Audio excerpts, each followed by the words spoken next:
Of real sensational journalism, as it exists in France, in Ireland and in America, we have no trace in this country. When a journalist in Ireland wishes to create a thrill, he creates a thrill worth talking about. He denounces a leading Irish member for corruption, or he charges the whole police system with a wicked and definite conspiracy. When a French journalist desires a frisson, there is a frisson. He discovers, let us say, that the President of the Republic has murdered 3 wives. While yellow journalists invent quite as unscrupulously as this, their moral condition is, as regards careful veracity, about the same. But it is their mental calibre which happens to be such that they can only invent calm and even reassuring things.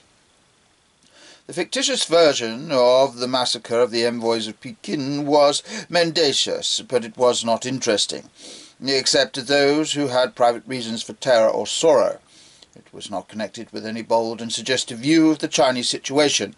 It revealed only a vague idea that nothing could be impressive except a great deal of blood. Real sensationalism, of which I happen to be very fond, may be either moral or immoral. But even when it is most immoral, it requires moral courage, for it is one of the most dangerous things on earth, genuinely to surprise anybody. If you make any sentient creature jump, you render it by no means improbable that it will jump on you. But the leaders of this movement have no moral courage or immoral courage. Their whole method consists in saying, with large and elaborate emphasis, things which everybody else says casually, and without remembering what they have said. When they brace themselves up to attack anything, they never reach the point of attacking anything which is large and real and would resound with the shock. They do not attack the army as men do in France, or the judges as men do in Ireland, or the democracy itself as men did in England 100 years ago. They attack something like the War Office, something that is, which everybody attacks and nobody bothers to defend, something which is an old joke in fourth-rate comic papers. Just as a man shows he has a weak voice by straining it to shout, so they show the hopelessly unsensational nature of their minds when they really try to be sensational. With the whole world full of big and dubious institutions, with the whole wickedness of civilization staring them in the face, their idea of being bold and bright is to attack the War Office. They might as well start a campaign against the weather or form a secret society in order to make jokes about mother-in-laws.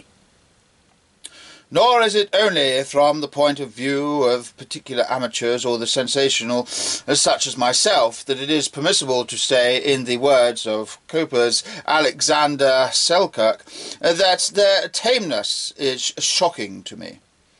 The whole modern world is pining for a genuinely sensational journalism. This has been discovered by that very able and honest journalist, Mr. Blatchford, who started his campaign against Christianity, warned on all sides, I believe, that it would ruin his paper, but who continued from an honourable sense of intellectual responsibility. He discovered, however, that while he had undoubtedly shocked his readers, he had also greatly advanced his newspaper. It was bought first by all the people who agreed with him and wanted to read it, and secondly by all the people who disagreed with him and wanted to write him letters. Those letters were voluminous. I helped, I am glad to say, to swell their volume, and they were generally inserted with a generous fullness.